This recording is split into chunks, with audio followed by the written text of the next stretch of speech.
नमस्कार. आज 5 ऑगस्ट 2024 वार आहे सोमवार. लोकसत्ता आणि द हिंदू वृत्तपत्र विश्लेषणमध्ये आपलं स्वागत आहे. पहिली बातमी. बांगलादेशातील हिंसक निदर्शनामध्ये 72 ठार, आरक्षण विरोधात पुन्हा आंदोलन तीव्र, देशभरात अनिश्चित काळापर्यंत संचारबंदी. त्यानंतर पहा, निदर्शनाच्या नावाखाली संपूर्ण देशात घातपाती कृत्य घडवणारे विद्यार्थी नाहीत तर दहशतवादी आहेत. लोकांनी या दहशतवाद्यांना कठोरपणे दडपून टाकावे असे मी आवाहन करते. शेख हसीना पंतप्रधान बांगलादेश यांचं असं प्रतिपादन आलेलं आहे. म्हणजेच काय, तर त्यांनी परत एकदा विद्यार्थ्यांना दहशतवादी अशाच पद्धतीने संबोधन केलेलं आहे. तुम्हाला माहिती आहे, याच्यापूर्वी आरक्षणाच्या विरोधात आंदोलन कशामुळे भडकलेलं होतं, तर त्यांना रोहिंग्या अशा पद्धतीने त्यांनी काय केलं, वक्तव्य केलेलं होतं. रोहिंग्या याचा अर्थच आहे पहा, दहशतवादी. बरोबर. मग परत एकदा शेख हसीना यांनी काय म्हटले आहेत की ते दहशतवादी आहेत. ओके, त्यामुळे तुम्ही त्यांना चिडा अशा पद्धतीने त्यांचं वक्तव्य आलेलं आहे. काल त्यांनी आर्म्ड फोर्सेस यांच्यासोबत पण काल बैठकी घेतली व तशा पद्धतीने त्यांनी पुन्हा पहा, जे फेसबुक, इंस्टाग्राम, मेसेंजर सिस्टीमचे आहेत किंवा सोशल मीडिया जे आहेत ना, त्या ॲप्लिकेशनला पण बंदी ठेवण्याचे त्यांनी आदेश काल दिलेले आहेत. म्हणजे पहा, बांगलादेशमध्ये जी परिस्थिती आहे ना, ती खूप चिघळलेली आपल्याला इथं बेसिकली दिसत आहे. ओके, व 72 ठार असा इथं ऑफिशियल तर आकडा दिसत आहे, पण 72च्या पेक्षा पुढे पण जाऊ शकतो. कारण एवढी परिस्थिती चिघळणं म्हणजे नॉट अ जोक. कारण आर्म्ड फोर्सेसला तिथं तैनात करण्यात येत आहे आता.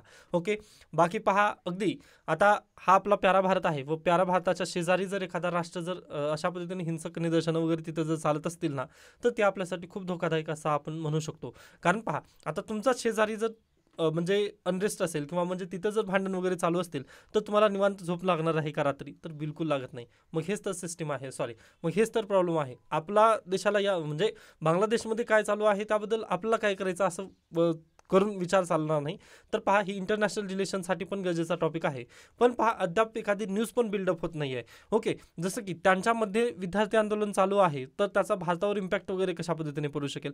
हां, आता नक्कीच मी सांगू शकतो पहा, की आपले जे विद्यार्थी तिथे शिक्षणासाठी गेले होते, तर तिथे काय होत आहे, अनरेस्ट वगैरे आहे, त्यामुळे ते भारतात आले वापस. ओके, एवढंच झालेलं आहे. बाकी त्याचं जास्त इम्पॅक्ट आपल्याला काय दिसत आहे का, तर अद्याप तरी दिसत नाही आहे. कारण पंतप्रधान शेख हसीना यांनी अद्याप भारतासोबतचे रिलेशन वगैरे तशा पद्धतीने काही म्हटलेले आहेत का, त्यामुळे आपल्याला अद्याप काही सांगता येत नाही. एकदा न्यूज बिल्डअप होऊ द्यात, मग त्यावेळेस आपण पुढे जाऊन याला नक्कीच चर्चेला घेऊयात. पण आता हे भांडण कशावर, सॉरी, हे आंदोलन कशामुळे चालू आहे, हे सर्व आपण ना याच्या पूर्वीच्या लेक्चर्समध्ये पाहिलं आहे. जुलै महिना तुम्ही आठवा, जुलै मंथमध्ये ना मी हे सर्व काही डिस्कस केलेलं होतं तुमच्याबरोबर, की आरक्षण कशा पद्धतीने आहे त्यांचं व ते कशामुळे आंदोलन विद्यार्थी करत आहेत. ओके, मग आय होप तुम्हाला ही बातमी अगदीच गेल्या महिन्याच्या बातमीसोबत लिंक आहे, त्यामुळे मी आता या बातमीला इथंच थांबवतो. त्यानंतर आपण पुढे जाऊयात. येथे पहा, आपल्यासाठी दुसरी न्यूज गरजेची नव्हती. त्यानंतर धरण साठ्यांत जलद वाढ, कोकण पश्चिम महाराष्ट्रातील धरणे काठोकाठ, उत्तर महाराष्ट्र विदर्भातील स्थिती समाधानकारक, तर मराठवाड्यातील जलाशय मात्र अद्याप कोरडेच आहेत. नाशिकमध्ये पूरस्थिती. त्यानंतर पुण्यात लष्कराची तुकडी तैनात करण्यात आलेली आहेत. त्यानंतर नेक्स्ट न्यूज पहा, अध्यक्ष निवडीच्या आग्रहामुळे मुंबईच्या नावावर फुली व आता व आता 98वे साहित्य संमेलन कुठं भरणार आहे, तर पहा, दिल्लीची निवड करण्यात आलेली आहे. नेक्स्ट इयरच्या फेब्रुवारी किंवा मार्चच्या पहिल्या आठवड्यामध्ये 98वे अखिल भारतीय मराठी साहित्य संमेलन कुठं भरणार आहे, मग दिल्ली येथे भरणार आहे. ओके, हा पॉईंट तुम्ही लक्षात ठेवा. व दिल्लीला याच्यापूर्वी भरलेला आहे का साहित्य संमेलन, तर बिलकुलच भरलेलं आहे. पहा, 1954 मध्ये दिल्ली येथे साहित्य संमेलन भरलेलं होतं. त्याचे अध्यक्ष होते पहा, लक्ष्मण शास्त्री जोशी हे अध्यक्ष होते. पण त्यावेळेस प्रॉब्लेम काय होता पहा, अखिल भारतीय ही अशा पद्धतीने संस्था तिथे स्थापन नव्हती. ओके, म्हणजे अखिल भारतीय मराठी साहित्य मंडळ जे आहे ना, ती संस्था तेव्हा नव्हती. त्यामुळे आपल्याला तसं म्हणता येणार नाही. तरी देखील पहा, आपलं मराठीचं साहित्य संमेलन याच्यापूर्वी पण 1954ला दिल्ली येथे भरलेलं होतं. आता ह्या जे न्यूज आहेत ना, किंवा हे प्रिलिम लाईक जे करंट अफेअर्स आहे, ते आपल्या मॅगझिनमध्ये ऑलरेडी मी इन्क्लुडेड केलेलं आहे. काळजी करू नका, तुम्हाला नक्कीच मी देण्याचा प्रयत्न करेन. ओके, आपलं डेली ठरलेलं होतं, पण मी म्हटलं की आठवड्याला वगैरे त्यामध्ये अपडेट करायचं. कारण पहा, डेली जरी केला ना, आठवड्याला जरी केलं तरी ते चालतच आहे. ओके, त्यामुळे मी तुम्हाला आजपर्यंत दिलेलं नाही. आज मी नक्कीच तुम्हाला मॅगझिन प्रोव्हाइड करेन. त्यानंतर पहा, हॉकी संघ उपांत्य फेरीत काल ब्रिटनसोबत आपण जिंकलेले आहोत व आता सेमीफायनलमध्ये गेलेलो आहोत आपण. ओके, ऑलिम्पिक्समध्ये हॉकी या खेळामध्ये आपण ऑलिम्पिक्ससाठी कुठे सेमीफायनलमध्ये गेलेलो आहोत व ही अगदी चांगली गोष्ट आहे. 54 वर्षांनंतर आपण हे पुढे जात आहोत असा आपला, किंवा एक दुष्काळ संपत आहे आपला, असं तुम्ही म्हणू शकता इथं. त्यामुळे अगदीच ही चांगली बाब आहे. आता पाहूयात सेमीफायनलमध्ये काय होईल. त्यानंतर पुढे चला, निर्बंधमुक्त आयातीमुळे खाद्यातील दिवाळखोरात. आता पहा, उद्योगावर दृष्टिक्षेप आपण थोडंसं पाहूयात. परवा दिवशी आपण कशाबद्दल पाहिलेलं होतं, तर अगदी साखर उद्योग, त्यानंतर काल कांदा उद्योग, त्यानंतर आज आहे तेलबिया उद्योग. ओके, तर पहा तेलबियाची लागवड किती क्षेत्रात होते, तर सुमारे 750 लाख एकरवरती होते. तेलबियांचे उत्पादन किती आहे पहा, 343 ते 360 लाख टन आहे व एका वर्षाची गरज आहे आपली पहा 250 लाख टनची गरज आहे. तरी पण आपण एक्सेस उत्पादन इथं नक्की करत आहोत. समजत आहे ना तुम्हाला, 360 लाख टन एवढं आपण उत्पादन करतो व आपली गरज किती आहे, 250 लाख टन एवढी गरज आहे आपली, बरोबर. मग आपल्याला इथं काय दिसतं, 110 जे लाख टन आहे ना तेवढं एक्सेस आपल्याला इथं आहे असं आपल्याला लक्षात येतं. त्यानंतर पहा देशांतर्गत उत्पादन सुमारे 100 लाख टन आणि वार्षिक आयात सरासरी 150 लाख टन. ओके, तरी देखील पहा आपल्याकडे एक्सेस उत्पादन जरी असलं ना तर आपण काय करत आहोत, आयात करत आहोत. मग आयात केल्यानंतर पहा शेतकऱ्यांच्या किमतीवर इथं परिणाम होणार की नाही, तर बिलकुल होणारच आहे. मग अगदीच पहा तशाच पद्धतीने झालेलं आहे. तर केंद्र सरकारकडून सवलती दिल्या गेल्यानं खाद्यतेलाची आयात मोठ्या प्रमाणात झाल्यानं देशांतर्गत उद्योग अडचणीत आले आहेत. समजलं ना. आता खाद्यतेल उद्योगाबद्दल तुम्हाला 2 पॉईंट सांगा जर असं कोणी म्हटलं तर तुम्ही नक्कीच सांगू शकता ना, की एवढा आकडेवारी आहे, 360 आपलं उत्पादन आहे, 250 लाख टन आपलं काय आहे गरज आहे व त्यापैकी 110 लाख टन जे आहे ना ते आपलं एक्सेस राहतं व 150 लाख टन आपण काय करत आहोत, आयात करत आहोत. आता आपल्या घराघरामध्ये वगैरे जे पोहोचलेलं रुची गोल्ड वगैरे आहे, म्हणजे कॉमन मॅन जर तुम्ही पाहिलं तर रुची गोल्ड ओके ह्या तेलवरती वगैरे आहेत. तर हे रुची गोल्ड कुठून येतं माहिती आहे का तुम्हाला, तर अगदीच इंडोनेशिया, मलेशिया. ओके, तर हे जे आपल्या बाजूचे जे राष्ट्र आहेत ना तिथून आपल्याकडे हे तेल आयात केलं जातं. ओके, मग हेच सवलती आपण कोणाला दिले, त्या राष्ट्रांना दिल्या. पूर्वी युक्रेनमधून पण आपल्याकडे यायचं पहा, पण आता ते युक्रेन वार चालू झालं ना त्यामुळे आपण तिथलं स्किप केलेलं आहे. मग आता इंडोनेशिया, मलेशिया या राज्यातून या देशांतून काय आयात आहे, तेलाची आयात केली जात आहे. मग आपण काय केलंय, तेलाची इम्पोर्ट ड्युटी वगैरे कमी केली आहे, कस्टम ड्युटी तिथे कमी झाली. त्यामुळे ना तेलाच्या आता अगदीच मान्य आहे की तेलाच्या किमती थोडंसं कमी होण्यासाठी ह्या आयात केल्यामुळे मदत झाली. तरी पण पहा शेतकऱ्यांना इथं तेलबिया जे उत्पादनाचं मूल्य आहे ना ते त्यांना तेवढ्या प्रमाणात मिळत नाही आहे. सत्ता बाजार येथे आपल्यासाठी काही जास्त न्यूज गरजेच्या नाही आहेत, त्यामुळे मी स्किप केलेला आहे. ओके, स्किप करा ही पण. त्यानंतर पहा तैवाननं चिप जुळवलं बुवा. ओके, आता तैवानचं ओके, तैवान जर राज्य घेतलात तुम्ही तैवान हा देश जर घेतलात, आज काय होत आहे म्हणजे मी सर्व देशांना राज्यच म्हणतोय, सॉरी फॉर दॅट. तर पहा तैवान जे देश आहे ना तो भारताच्या 100 पट काय आहे, अगदीच कमी आहे आणि 250 पट USA कमी आहे. तरी पण पहा तिथं चिप निर्मिती झालेली आहे. ओके, मग त्यानिमित्ताने हा लेख आलेला आहे. पण आता हा लेख आपल्या UPSC आणि MPSCला खरंच गरजेचा आहे का, असं जेव्हा मी पाहिलं, म्हणजे हा लेख मी पूर्ण वाचलेला आहे. ओके, पण मला यामधून जास्त काही दिसत नाही आहे किंवा आपल्यासाठी खरंच गरजेचं असेल. आता यांचे इंजिनियर, आता यांचं म्हणणं आहे तैवानचे जे इंजिनियर्स वगैरे होते ना तिकडं अमेरिकेत जाऊन वगैरे त्यांनी शिक्षण घेतलं आहे असं त्यांचं मत आहे. ते ठीक आहे, पण आपण असं म्हणू शकत नाही व असं परीक्षेला लिहू शकत नाही व यावरती प्रश्न येणार नाही, कारण आपण तैवानची UPSC देत नाही आहे. त्यामुळे मी याला डायरेक्टली स्किप केलेला लेख आहे. त्यानंतर आता राष्ट्रपतींचे स्थान महात्म्य. आता पहा मागच्या 2 दिवसांमध्ये आपल्याकडे जे आर्टिकल्स आलेले होते त्याबद्दल आपण चर्चा जास्त केली नाही आहे. म्हणजे 2 तारखेचं वृत्तपत्र विश्लेषणमध्ये आपल्याला ते मिळाले नव्हते. ओके, सॉरी, म्हणजे 2 तारखेचं जे वृत्तपत्र विश्लेषण आलं होतं ना त्यामध्ये आपण राष्ट्रपतींबद्दलचे आर्टिकल घ्यायचे राहिले होते, बरोबर, कारण त्या दिवशी आपला लोकसत्ता राहिलेला होता. मग त्यानिमित्ताने आपण काय करत आहोत, आज 52 ते राष्ट्रपतींचे सर्व कलम अभ्यासणार आहोत. 52 ते 62 मध्ये जेवढे कलम आहेत, जेवढ्या तरतुदी आहेत ना तेवढ्या आपण आज अभ्यासणार आहोत. तर पहा कलम थोडंसं वरी जाऊयात. भाग 5वा आहे. पार्ट कोणता आहे, संघराज्य. प्रकरण पहिलं कार्यकारी यंत्रणा. यामध्ये येतात राष्ट्रपती आणि दुसरे येतात उपराष्ट्रपती. त्यापैकी राष्ट्रपतीबद्दल आपण थोडीशी चर्चा करूयात. कलम 52 आहे, त्यासाठी देण्यात आलेले भारताचे राष्ट्रपती. कलम 53 आहे, संघराज्य कार्यकारी अधिकार. त्यानंतर कलम 54 राष्ट्रपतीची निवडणूक. 55 राष्ट्रपतीच्या निवडणुकीची रीत. 56 राष्ट्रपतीचा पदावधी. 57 फेरनिवडणुकीस पात्र. हा पॉईंट लक्षात ठेवा. राष्ट्रपतींची फेरनिवडणुकीस पात्र होते का, भारतामध्ये होते, अमेरिकेमध्ये होत नाही. मग त्यासाठी काय कलम आहे, 57वे कलम आहे. त्यानंतर कलम 58 राष्ट्रपती पदाच्या निवडणुकीसाठीची अर्हता. त्यानंतर 59 राष्ट्रपती पदाच्या शर्ती. त्यानंतर कलम 60 राष्ट्रपतीने शपथ घेणे किंवा प्रतिज्ञा करणे. आणि कलम 61 आहे राष्ट्रपतीवरील महाभियोगाची कार्यपद्धती. आता तिथं 2/3 हे अशा पद्धतीने मेजॉरिटी असते संसदेची, त्यावेळेस जेव्हा पारित होतं त्यावेळेसच महाभियोग खटला हे केला जातो, मान्य केला जातो. त्यानंतर कलम आहे 62, राष्ट्रपतीचे रिक्त पद भरण्याकरता निवडणूक घेण्याची मुदत आणि निमित्तवश रिक्त होणारे पद भरण्याकरता निवडून आलेल्या व्यक्तीचा पदावधी.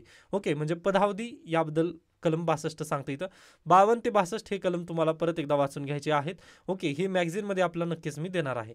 तर पहा, आता ना इथून आपल्याला काय, फक्त मी इथं कलमांची चर्चा केली. आता इथं महाभियोगाची पद्धती कशा पद्धती असते, किंवा सुप्रीम कोर्टाचे जे CJI असतील किंवा जे जजेस असतील त्यांचं महाभियोग कसं व राष्ट्रपतींचं महाभियोग कसं ही डिफरंट आहे, हे सर्व आपण इथं चर्चेला घेऊ शकत नाही. पहा, कारण ही जी प्रोसेस आहे किंवा ही जी मेजॉरिटी 4 टाईपच्या आहेत आपल्याकडे, ओके, सिंपल मेजॉरिटी वगैरे जे काही आहेत आपल्याकडे मेजॉरिटीच्या टाईप्स, ते प्लीज क्लासमधून एकदा कव्हर करून घ्या. ओके, ते खूप IMP आहे. पहा, परीक्षेमध्ये डायरेक्टली विचारलं जाऊ शकतं.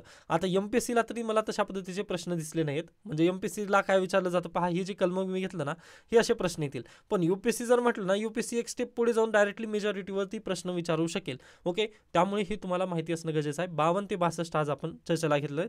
उद्या परत एकदा मी यावरती काय करणार आहे, रिव्हिजन करणार आहे. काळजी करू नका, हे सर्व मॅगझिनमध्ये ऑलरेडी इन्क्लुडेड आहे. ओके, तुम्हाला हे सर्व काही मिळून जाईल. त्यानंतर पहा, 52 ते 62 आपण चर्चेला घेतलं. आता याबद्दल जास्त डिस्कस करण्याची आवश्यकता नाही आहे. त्यानंतर पुढे या, यामिनी कृष्णमूर्ती यांचं कालनिधन झालं, त्याबद्दल आहे. पद्मश्री 1968 मध्ये त्यांना मिळाला होता. त्यानंतर पद्मभूषण 2001 आणि पद्मविभूषण 2016 हे प्लीज क्रम तुम्हाला लक्षात ठेवायचा आहे. आता पद्म पुरस्कारांमध्ये सर्वात खालचा पुरस्कार कोणता आहे, तर पद्मश्री आहे. मग त्याच्यावरती थोडा वर गेल्यानंतर पहा भूषण आहे. ओके, व त्याच्याही वरती गेल्यानंतर पहा विभूषण आहे. ओके, हा विभूषण बरोबर आहे ना. हां, तर पहा, हा जो क्रम आहे ना, तो तुमच्या आय होप लक्षात राहील.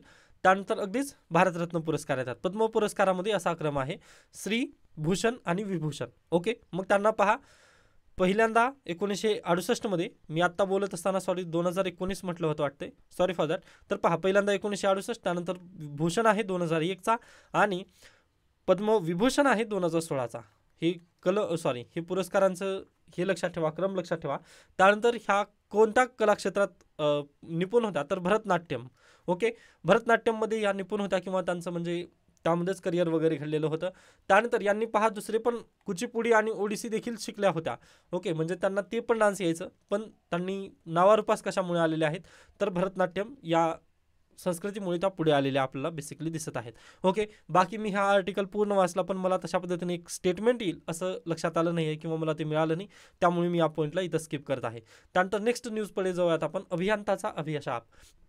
पैसा फिरवून सघन होणारे वित्तीय क्षेत्रातील गुणवंत जितके वाढले तितके काहीतरी निर्माण करून संपत्ती वृद्ध करणारे उत्कृष्ट अभियंते आपल्याकडे नाहीत.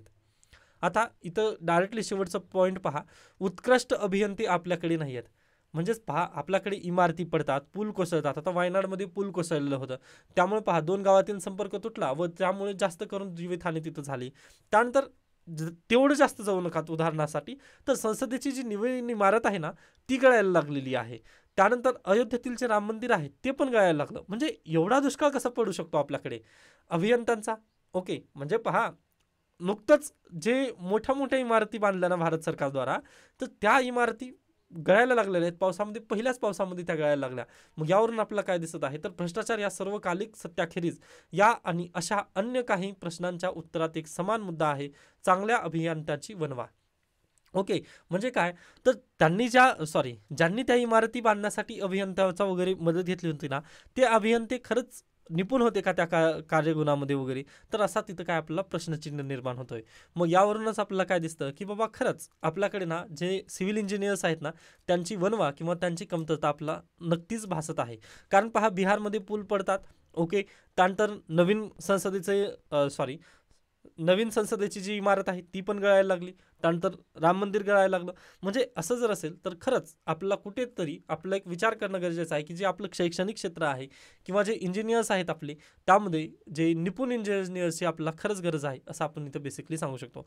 कारण पहा, आता अगदीच ब्रिटिशांनी आपल्यावर अन्याय अत्याचार केलं ते मान्य आहे, पण त्यांनी जे इमारती बांधून दिल्या ना, त्या आजपर्यंत गळत नाही आहेत. आता पूर्वीचं तुम्ही संसदेचं भवन पाहिलं असेल तर ते गळत नाही आहे, पण डायरेक्टली एका वर्षात जुनंच असलेलं तर ते संसद भवन गळत आहे. म्हणजे ही खूपच भयावह स्थिती किंवा म्हणजे एक खरंच आपला सिव्हिल इंजिनियर्सची गरज आहे असं आपला ह्या लेखमधून दाखवून देण्याचा प्रयत्न केला गेला आहे.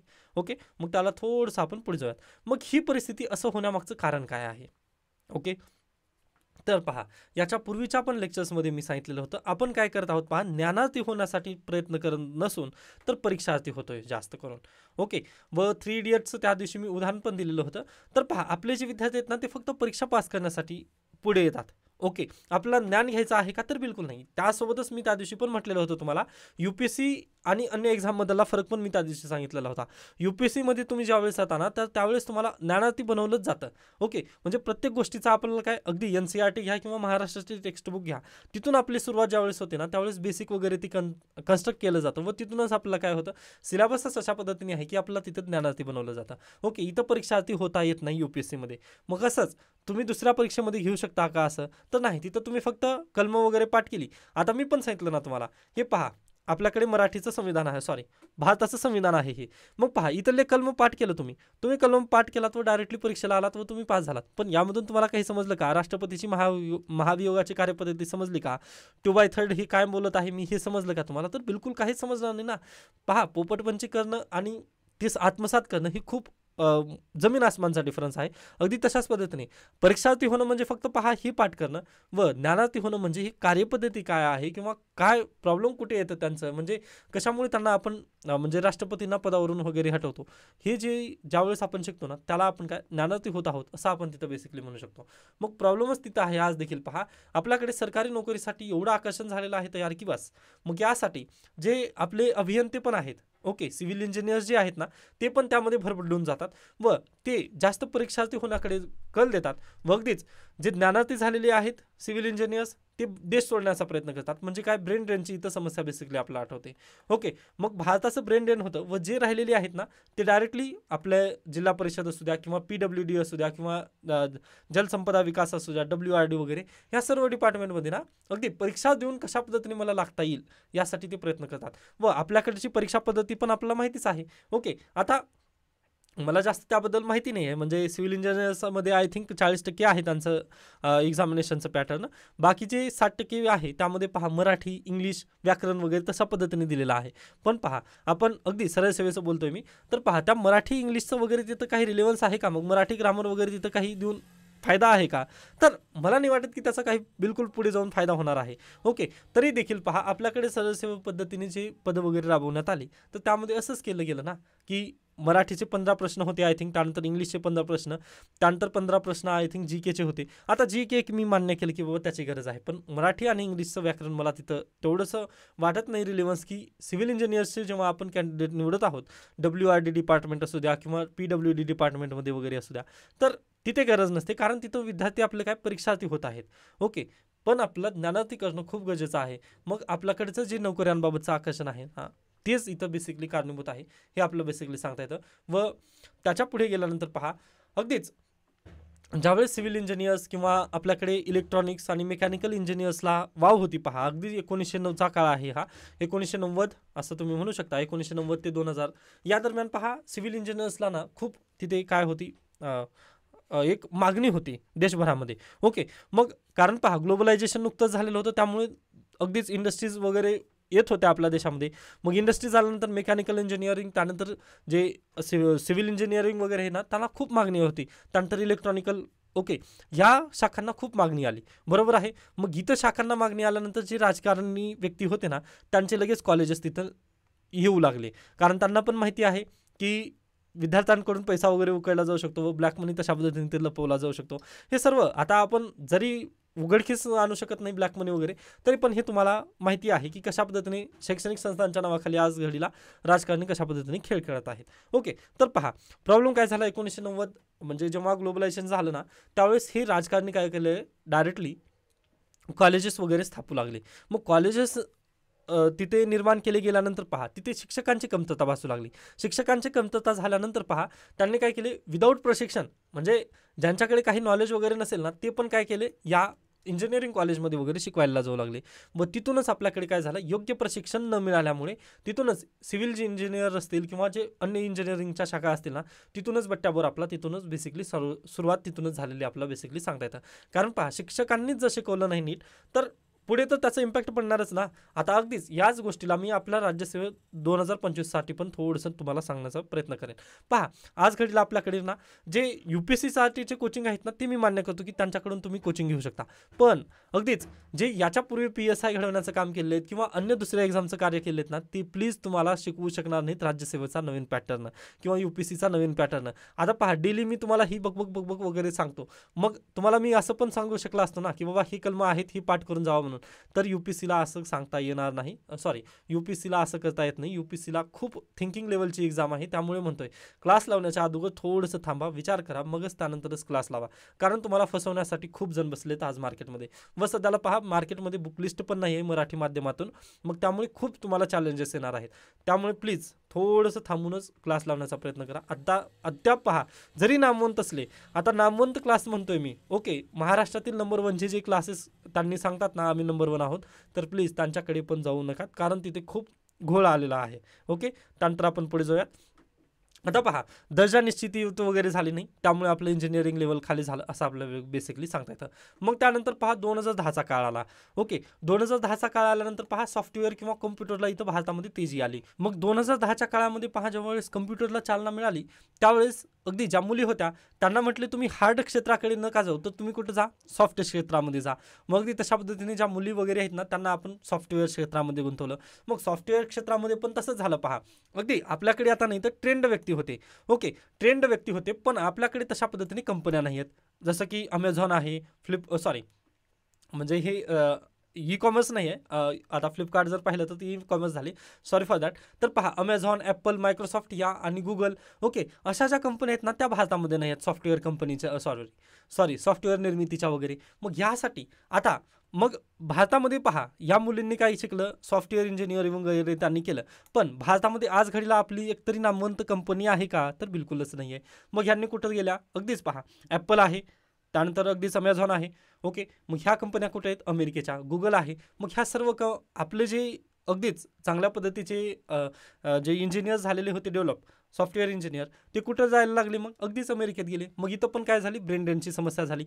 मग पहा, आपल्या देशामध्ये इंजिनियर्सचा तुटवडा निर्माण होण्यामध्ये काम काय, चांगल्या इंजिनियर्सचा तुटवडा मग कारण काय आहे मग, तर अगदीच पहा, कारण हेच आहे की जे चांगली उत्तम प्रशिक्षणरित्या मिळालेले जे उत्तम प्रशिक्षणरित्या शिकलेले वगैरे जे इंजिनियर्स होते ना, ते ब्रेन ड्रेन करत भारत देश सोडून गेले. का, तर भारतामध्ये तशा पद्धतीने त्यांना संधी वगैरे प्राप्त झाल्या नाहीत. त्यानंतर हे ठीक केलं की ब्रेन ड्रेन वगैरे झालं, हे आपण मान्य केलं. ओके, त्यानंतर भारतामध्ये तशा पद्धतीने निपुण वगैरे राहिले नाहीत, हे आपण मान्य केलं. पण आपल्या बाजूचाच देश चायना तसं झालेलं आहे का, पहा, चायना पण आपल्यासोबतच स्वतंत्र झालेला होता. ओके, मग त्यांनी फक्त त्यांचे जे पॉलिसी मेकर्स होते ना ते चांगले होते असं आपण बेसिकली तिथं म्हणू शकतो. मग त्यांनी काय केलं, पहा, त्यांच्याकडे पण इंजिनियर्स वगैरे तेवढे डेव्हलप झाले नव्हते ना. त्यांनी काय केली, मग पहा, त्यांचे जे इंजिनियर्स आहेत, आता तैवानचंच उदाहरण घ्या ना. इथं तैवानच्या उदाहरणामध्ये त्यांनी तेच दिलं होतं की त्यांचे जे तैवानचे जे इंजिनियर्स होते ना, त्यांनी कुठं शिक्षण घेतलेलं, USA घेतलेलं आहे. USA ते शिक्षण घेऊन कुठं वापस आले, तैवानमध्ये वापस आले. ओके, मग तैवानमध्ये वापस येऊन त्यांनी आपल्या देशातील जे इंडस्ट्री सेक्टर आहे किंवा आपल्या देशामध्ये तसे रिसोर्सेस आहेत ना, मग आपण काय करूयात, चिप मॅन्युफॅक्चरिंगचा बिझनेस वगैरे तिथं करायला पाहिजे, असं त्यांनी तयार करून पहा, आज तैवान काय आहे, 1 नंबरचा देश आहे चिप मॅन्युफॅक्चरिंगमध्ये. अगदी तसंच पद्धतीने पहा चायनाने पण केलं. चायनाने काय केलं, पहा, पहिल्यांदा विद्यार्थ्यांना शिकवल्यानंतर त्यांनी कुठं पाठवलं, अमेरिकेमध्ये पाठवलं, USA, त्यानंतर अन्य देशामध्ये वगैरे पाठवलं. USA गेल्यानंतर पहा त्यांनी काय केले, आता गुगलच कंपनी घ्या ना तुम्ही, गुगल कंपनीमध्ये गेले ते, व तिथे अगदी शिकून आले त्यांनी सर्च इंजिन कशा पद्धतीने काम करते. ओके, ह्या सर्व त्यांनी शिकून आलं. त्यानंतर त्यांनी व्हॉट्सअपमध्ये वगैरे गेले. मग ते गेल्यानंतर पहा, जेव्हा ते बॅक आले देशामध्ये आल्यानंतर पहा, त्यांनी गुगलला दुसरी सर्व्हिस आणली. ओके, लगेच त्यांनी गुगलला बंदच करून टाकलं व त्यासाठी त्यांनी आणलं बायडू. ओके, त्यानंतर व्हॉट्सअपसाठी त्यांनी काय आणलं, लगेच WeChat. ओके, अशा पद्धतीने ना त्यांनी स्वतःहून लगेच आणलं. आता ब्राउझर पहा, UC ब्राउझर तुम्हाला माहिती असेल, म्हणजे पूर्वीचं फेमस. ओके, म्हणजे जेव्हा अँड्रॉइड वगैरे यूज करायचं ना, त्यावेळेस UC ब्राउझरमध्ये तेच असायचं. कोणती पण ॲडव्हर्टाईज आली ना तर ते आपलं UC ब्राउझरवरतीच घेऊन जायचं. मग हे काय आहे, हे सगळं चायनीज. म्हणजे अशा पद्धतीने त्यांनी तिथे काय केलं, म्हणजे पहिल्यांदा ते USA गेले, तिथे जाऊन त्यांनी रिव्हर्स इंजिनिअरिंग करून कुठं आले, वापस आले व आपल्या देशाचं तिथं जास्त उंच करण्याचा प्रयत्न त्यांनी केला. पण आपल्या भारतामध्ये अशा पद्धतीची पॉलिसी आहे का, मग ही पॉलिसी आपल्या भारतामध्ये नाही. त्यामुळे आज घडीला आपलेच इंजिनियर्स दुसऱ्या देशात गेलेले, अगदी आपल्याकडे इंजिनियर्स चांगले आहेत असं आपण मान्य करतो, पण तरी देखील आपल्याकडे काय आहेत, वनवा त्यांचा पडलेला आहे. ओके, मग हेच 2-3 कारण आपल्याला इथं बेसिकली सांगता येतं. आता हा लेख डायरेक्टली तुम्हाला परीक्षेला विचारणार नाही, पण यामधून बेसिकली प्रॉब्लेम कुठून आली पहा, तर ब्रेन ड्रेनची समस्या आपल्याला दिसून आली. मग परीक्षेला GS1 मध्ये नक्की प्रश्न विचारला जाऊ शकतो सोसायटी या अंतर्गत, की ब्रेन ड्रेनची समस्या भारतामध्ये निर्माण झालेली आहे. मग त्याबद्दल तुमचं मत आहे, तुमचं मत काय, किंवा अगदीच ब्रेन ड्रेनच्या समस्यामुळे भारतावर त्याचा इम्पॅक्ट असा प्रश्न नक्की विचारला जाऊ शकतो. ओके, ब्रेन ड्रेनचा भारतावरती झालेला इम्पॅक्ट काय आहे हे तुम्हाला नक्की सांगायचं आहे. मग जे आत्ता आपण चर्चा केली ना, आता तुम्हाला पण रिव्हर्स इंजिनिअरिंग करायचं आहे. विद्यार्थी काय झाले, परीक्षार्थी झाले व जे ज्ञानार्थी झाले ते भारताच्या बाहेर गेलेले आहेत. व भारताच्या बाहेर गेले का, तर त्यांना संधीची इथं कमतरता वगैरे वाटली. ओके, संधीची कमतरता काय आहे पहा, तर परीक्षार्थी झालेत ना सर्व विद्यार्थी, त्यामुळे आपल्याकडे फक्त सरकारी नोकरी याकडेच आपलं सर्वांचं काय आहे, एक लक्ष आहे असं आपलं तिथं बेसिकली सांगायचं आहे. मग हे सर्व झाल्यानंतर तुम्ही सांगू शकता, उदाहरण वगैरे देऊ शकता, की नुकतंच जे संसद भवन वगैरे निर्माण झालं त्यामध्ये पण गळती वगैरे लागली. यावरून आपलं हे स्पष्ट होतं की आपल्याकडे भारतातील जे इंजिनियर्स आहेत ते अगदीच निपुण नाही आहेत, किंवा त्यामध्ये जे चांगले इंजिनियर्स आहेत ना त्यांचा तुटवडा भारतामध्ये नक्कीच दिसतोय, असं तुम्ही तिथं डायरेक्टली प्रूव्ह करू शकता. ओके, आय होप तुम्हाला हा लेख अगदी योग्यरित्या समजलेला असेल व त्याचा प्रश्न कसा निर्माण होईल हे पण तुम्हाला योग्यरित्या समजलेलंच असेल. त्यानंतर नेक्स्ट न्यूजकडे जाऊयात आपण. सौर कृषी पंप योजनेतील अडथळे दूर केव्हा होतील. ओके, तर पहा, आता शेतकऱ्यांना दिवसा सिंचन करता यावे यासाठी, शेताला पाणी देता यावे यासाठी केंद्र सरकारने पंतप्रधान कुसुम योजना आणली आहे. ओके, पंतप्रधान कुसुम योजना ही कशासाठी आहे, तर शेतकऱ्यांना दिवसा सिंचन करता यावे किंवा शेतीला पाणी देता यावे यासाठी ही योजना आहे. मग पहा, ही योजना अगदी चांगल्या पद्धतीने सुरू तर झाली. मग सुरू झाल्यानंतर अगदीच यामध्ये पहा, शेतकऱ्यांना किंवा जो अर्जदार शेतकरी असतो ना त्याला सर्वसाधारण प्रवर्गातील असेल, म्हणजे जनरल कॅटेगरी जर असेल तर त्याला किती 90% काय दिली जाते पहा, सबसिडी दिली जाते सौर पंपसाठी. व जर SC ST कॅन्डिडेट असेल तर त्याला किती 95% सबसिडी दिली जाते. ओके, एवढ्या सबसिडीवर त्याला काय दिलं जातं, म्हणजे 5% किंवा 10%च एवढी रक्कम भरून त्याला सौर पंप वगैरे तशा पद्धतीने प्रोव्हाइड केलं जातं. मग ही अगदी चांगली योजना आहे, किंवा यामधून अगदी भरभराटीस वगैरे आला असं आपल्याला सांगता येतं. कुसुम योजना आहे ही. पण नेमकी समस्या कुठून झाली मग, तर पहा, जेव्हा शेतकरी तिथं जातो ना कृषी पंप वगैरे घेण्यासाठी, तर त्याला जवळपास पहिल्यांदा तर 1 वर्ष काय करावं लागतं, नोंदणीच करावी लागते. ओके, 1 वर्ष नोंदणीचा जातो, मान्य केलं. नोंदणी केल्यानंतर पहा, जे कंत्राट वगैरे ज्या दुकानात देण्यात आलेलं आहे ना, तर त्या दुकानात गेल्यानंतर त्या व्यक्तीला काय म्हटलं जातं, की बाबा तू ह्याच कंपनीचा घे. ओके, जे कृषी पंप आहे ना तू ह्याच कंपनीचा घे, असं म्हणून त्याला थोडंसं जास्तच प्रेशराईज वगैरे केलं जातं. का, तर पहा, ह्या व्यक्तीला फ्रँचायझी कोणाची मिळालेली असते, त्या कंपनीची XYZ कंपनीची मिळालेली असते. व आता शेतकरी गेला, त्याला ABC कंपनीचं पाहिजे आहे, पण ABCचं देईल का, मग तो तर देणार नाही, XYZ कंपनीचंच त्याच्या गळ्यात लावलं जातं. मग XYZ कंपनीचं त्याला फीचर्स वगैरे माहिती असतील का शेतकऱ्याला, तर बिलकुल ते सांगितलं जात नाही, की बाबा याला किती आपलं शेत वगैरे भिजवणी करू शकतो, हे त्याला काहीही सांगितलं जात नाही. मग हे एक बेसिकली तिथं अडथळा निर्माण होत आहे.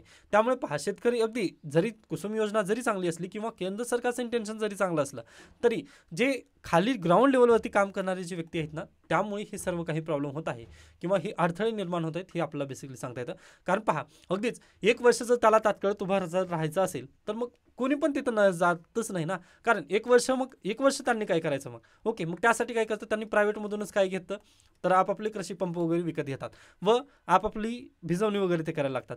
त्यामुळे पहा, अगदीच प्रायव्हेट कंपनीकडून 1 वर्षामध्ये घेतल्यानंतर ते पुन्हा चालतच असणार आहे ना, परत त्याला सरकारी घेण्यासाठी किंवा तिथे पैसे वगैरे भरण्याची त्याला गरज काय आहे. व जरी पैसे भरलं तरी 1 वर्ष तिथं थांबायचं आहे, मग ते रिलिव्हन्स नाही आहे तिथं. मग यासाठीच पहा, जी शेतकऱ्यांसाठी जी आणलेली कुसुम योजना आहे ना, ती थोडंसं त्यामध्ये जास्त अडथळे आहेत व ती थोडंसं लो लेवलवरती आहे, हे आपल्या इथं बेसिकली या गोष्टीमधून स्पष्ट होतं. ओके, मग यासाठी तुम्ही काय करू शकता, किंवा आपला ही जर योजना चांगल्या पद्धतीने जर राबवायची असेल तर आपण काय करू शकतो, तर ग्राउंड लेवलवरती ना जे विक्रेते वगैरे आहेत यांना आपण पहिल्यांदा धरलं पाहिजे. कशा पद्धतीने, तर पहा, अगदीच त्यांना हे जे नावनोंदणी वगैरे करून घेतली जात आहे किंवा 1 वर्षाचा जे कालावधी लागत आहे ना, मग हे थोडंसं कमी करणं खूप गरजेचं आहे. ओके, त्यानंतर शेतकऱ्यांना फीचर्स त्याचे समजावून सांगणं खूप गरजेचं आहे. जसं की आता XYZ कंपनीचंच का द्यायचं, ABC शेतकऱ्यांच्या मनावर पण घेऊ द्यायचं ना, कारण शेतकऱ्यांचं ते शेत आहे, मग शेताला माहिती असतं ना किती पाणी वगैरे लागेल, तर हे शेतकऱ्यांना बेसिकली जास्त गरजेचं आहे, न की त्या विक्रेत्याला. मग त्यामुळे पहा, ज्या कंपनीच्या कंत्राटद्वारे आपण काय केलं आहे, जे कृषी पंप विकत घेतलेत ना, ते कोणत्या कृषीसाठी योग्य असतील हे तिथं माहिती असणं गरजेचं आहे, किंवा ती माहिती करून देणं शेतकऱ्यांना ही गरजेचं आहे. राष्ट्रपती भवनमध्ये 2 व 3 ऑगस्ट रोजी भरलेल्या राज्यपाल परिषदेमध्ये राजभवनात शासनाचे आदर्श मॉडेल निर्माण करावे असे आवाहन पंतप्रधान नरेंद्र मोदी यांनी राज्यपालांना केल्याचे पत्र सूचना कार्यालयाने अधिकृतपणे नमूद केले होते. बिगर भाजप राज्यांची कोंडी इतकी उघड असताना ती टाळणारे नवे आदर्श मॉडेल कुठल्या प्रकारचे असेल याची कुतूहल सर्व भारतीयांनाच राहील. मग त्यानिमित्ताने हा आर्टिकल आलेला होता. ओके, मग हा आर्टिकल आपल्यासाठी गरजेचा आहे का? तर बिलकुल नाही आहे. त्यामुळे मी या लेखला स्किप केलेला आहे. ओके, त्यानंतर पुढे चला. तर अशा पद्धतीने हे हॉकीबद्दल आपण चर्चा केलेली आहे, त्यामुळे स्किप करू शकतो. ओके, तर अशा पद्धतीने आजचा लोकसत्ता वृत्तपत्र इथं संपतं. त्यानंतर कालचं द हिंदू. आता काल पहा संडे होतं, त्यानिमित्ताने जास्त काही आर्टिकल्स वगैरे आले नाहीत, पण काही न्यूज आहेत त्या आपण घेऊन थांबणार आहोत आज. ओके, तर पुढे चला. एकच मिनिट दा थोडंसं. त्यानंतर पहा, process of litigation frequently becomes a punishment CGI. He news आपण काल पाहिलेली होती पहा, त्यामुळे मी आता याला काय जास्त परत एकदा चर्चेला घेत नाही आहे, स्किप करू शकतो आपण. त्यानंतर पुढे चला. त्यानंतर पहा, आफ्टर 61 वर्ष 4 रिंग बटरफ्लायज रिसर्फेसेस इन इंडिया. आता पहा, हे फुलपाखरू जे आहे ना ते 61 वर्षानंतर भारतामध्ये परत एकदा आलेलं आहे असं यांचं मत आहे. ओके, UPSC यावरून प्रश्न विचारू शकते पहा. मग त्यानिमित्ताने लक्षात घ्या, BNHS Bombay national history society या सोसायटीला ही बातमी मिळालेली आहे. तर हे कुठं मिळालेलं आहे बटरफ्लाय, म्हणजे 4 रिंग बटरफ्लाय, तर Namdapha national park. Namdapha national park कुठं आहे? तर अगदीच अरुणाचल प्रदेशमध्ये, व अरुणाचल प्रदेश अगदीच ईस्टर्न साईड. ओके, त्यामुळे हे प्लीज लक्षात ठेवा. या 4 रिंग बटरफ्लायचं सायंटिफिक नाव काय आहे पहा, इप्तिमा कॅन्टिली. ओके, हे नाव प्लीज लक्षात ठेवा, इप्तिमा कॅन्टिली. आपलं जे मॅगझिन आहे ना त्यामध्ये पण मी हे नमूद करेन, कारण तुम्हाला आठवते का लास्ट इयरची जेव्हा प्रिलिम झालेली होती म्हणजे 2023ची, त्यामध्ये ना त्यांनी अशाच पद्धतीने काय दिलेली होती, तर सायंटिफिक नाव दिले होते. त्यामुळे हा पॉईंट लक्षात ठेवा. इप्तिमा कॅन्टिली कशाचं नाव आहे? 4 रिंग बटरफ्लायचं नाव आहे. ओके, मग ह्या बटरफ्लायचं पहा आपला लास्ट वेळेस केव्हा दिसलेली होती, तर पहा 1957मध्ये ती दिसली होती.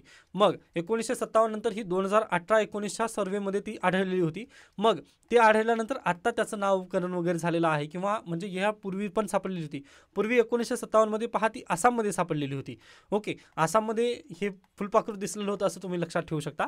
तर आता 61 वर्षानंतर जवळपास 2018-19मध्ये कुठं ते नामदफा नॅशनल पार्कमध्ये परत एकदा रिइंट्रोड्यूस झालेलं आपला बेसिकली सांगता येतं. ओके, त्यामुळे आता चर्चेचे 2 पॉईंट आहेत तिथं बेसिकली. तर नामदफा नॅशनल पार्क अरुणाचल प्रदेश हे एक लक्षात ठेवा, आणि इफ्तिमा कॅन्टिली किंवा 4 रिंग अशा पद्धतीने हे पहा डोळ्यासारखे हे जे 4 आहेत ना हे लक्षात ठेवायचं आहे. हे फुलपाखरू नवीन प्रजातीचं आहे, ते भारतामध्ये दाखल झालेलं आहे. ओके, चांगली न्यूज आहे. नैसर्गिकरित्या ही चांगली न्यूज आहे असं तुम्ही म्हणू शकता. त्यानंतर आपण पाहिलेलं आहे यामिनी कृष्णमूर्ती पासेसवे व त्यांचे जे पुरस्कार आहेत ती यादी परत एकदा तुम्हाला लक्षात ठेवायची आहे. पहिलं कधीचं आहे 1968, त्यानंतर कधीचं आहे 2001 आहे, मग त्यानंतर आहे 2016. डन. त्यानंतर पुढे चला. येथे आपल्यासाठी जास्त दुसऱ्या न्यूज गरजेच्या नाहीत. त्यानंतर इथं मागे आल्यानंतर why did court revisit bar on sub कोटाच. आता जे वर्गीकरण होणार आहे SC आणि ST मध्ये त्याबद्दलचा हा लेख आलेला आहे. पण तुम्ही सर्वांनी 3 तारखेचं आपलं वृत्तपत्र विश्लेषणचं व्हिडिओ पाहून घ्या, त्यामध्ये मी सर्व पॉईंट ऑलरेडी डिस्कस केले आहेत. त्यामुळे परत एकदा याकडे येण्याची आवश्यकता पडणार नाही आहे. त्यानंतर why not reduce landslide risk. आता हा बद्दलचा जो आर्टिकल जर पाहिला तुम्ही, तर माधव गाडगीळ समिती किंवा कस्तुरी रंगन समिती वगैरे ज्या होत्या ते आपण कालच्या लेक्चर्समध्ये पाहिलेले आहेत. त्यामुळे हा पण लेक्चर इथं स्किप केला जाऊ शकतो. हा पण पॉईंट आपण किंवा हा जो लेख आहे याला आपण इथं स्किप करत आहोत. तर अशा पद्धतीने आता इथं थांबूयात. याबद्दल काही शंका काही सजेशन असतील तर नक्की मला सांगू शकता. धन्यवाद.